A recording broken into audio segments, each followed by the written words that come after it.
Well, hi everyone. Greetings from my home. I sure wish I could see you. I wonder how you're doing with the whole staying at home thing. We've had lots of practice here after 9 weeks of this. Some of you are working at home, others are teaching at home. We're all playing at home, cooking at home. And I know that many of us are anxious for this time to end. But I've been reflecting a lot on the significance of home as it relates to our life journey with both God and others. And I want to invite you to reflect with me on the idea of home today a bit. By God's design, home is a good place to be. We are wired for home, and God longs for us to be at home with Him and others. When we're at home, we're free to be ourselves. We can kick our shoes off. We can rest, be loved, nurtured, and protected. Psalm 90, verse 1 reads like this in the Amplified Bible. Lord, you have been our dwelling place, our refuge, our sanctuary, our stability in all generations. Before the mountains were born, or before you had given birth to the earth and the world, even from everlasting to everlasting, you are the eternal God. The Lord is our dwelling place, our refuge, our sanctuary, our stability, as we learn to live at home with God.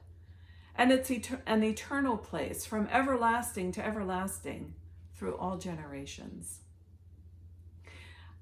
I believe nature is a great doorway into our eternal home with God. And during these days of living at home, I've spent a lot of time on my front porch enjoying God's handiwork. I've watched trees bud, flower, and start shooting out leaves. I've watched a hawk leave its nest, its home, high in a pine tree to hunt for food and come back. I've seen it return to its nest with some unfortunate creature dangling from its talons, destined to become food for its babies. I've watched a mourning dove busily gather twigs to build a nest in our Japanese maple tree.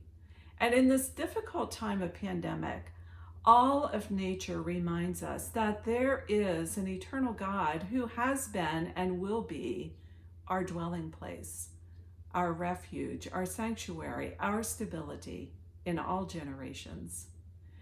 I don't know about you, but I've noticed things in nature that I would have probably missed had I not been living more at home.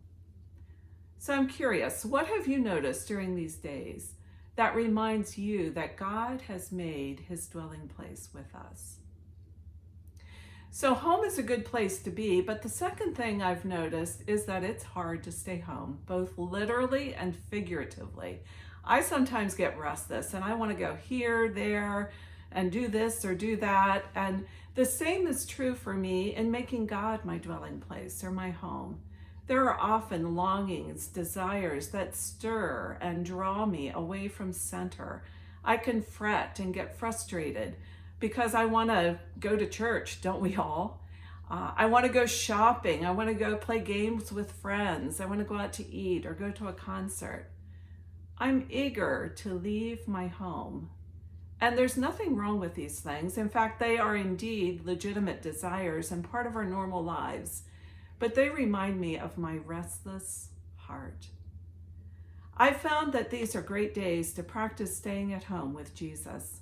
It's been a great opportunity for me to notice the things that distract me from living a centered life. And I'm finding increased contentment and satisfaction in my simple life with Jesus. A part of me never wants to return to my busy normal. What are these days like for you? Are you noticing that sometimes it's hard to stay home, both literally and figuratively, with Jesus? The third thing about home that I've reflected on is this. Jesus wants to make His home within us. In the Gospel of John, Jesus says, "You will know that I am living in the Father, and that you are one with me, for I will be living in you." Jesus also says in John 14:23, "My Father will love you so deeply that we will come to you and make you our dwelling place. Whoa, did you hear that? There's that word again. He wants to make us his dwelling place, his home. It's a mutual thing. We live in him, he lives in us. The thing I find very powerful about this is that we get to carry God with us everywhere we go. It's in him we live and move and have our being. So when we leave our physical homes, we can still be at home with Jesus, just as he is at home in us. We get to carry Jesus to others, to be Jesus with skin on, and to live from our true home in Jesus and represent him well in this world. Home is a good place to be. Sometimes it's hard to stay home, but Jesus wants to make his home within us so that we can carry him wherever we go. Well, I bless you today to live from home, from the security of God being your dwelling place. I bless you to live in his presence day by day with a deep awareness that God is with you. He is in you, he is with you, he is for you.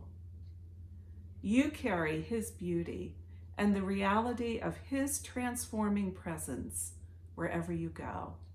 I pray that you will find great joy in staying home with Jesus. God bless you.